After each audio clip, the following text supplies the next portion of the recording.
Hello, my name is Alan Stevens and I manage the Water Chemistry Laboratory here at the EPA offices in Castlebar.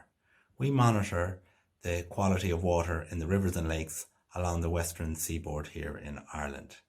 We take in samples here to our laboratory and we test them for a range of chemical and physical parameters such as pH, conductivity, nutrients, which would often come from maybe agricultural runoff or wastewater treatment, but also things like pesticides and other nasty chemicals that make their way into our waters in various ways.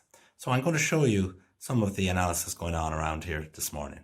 So have a quick look in here, and these are our water samples here, and Ger is measuring pH and conductivity on them today.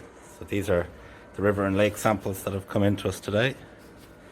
And here's some more instrumentation over here, which we're going to be analysing the samples on shortly.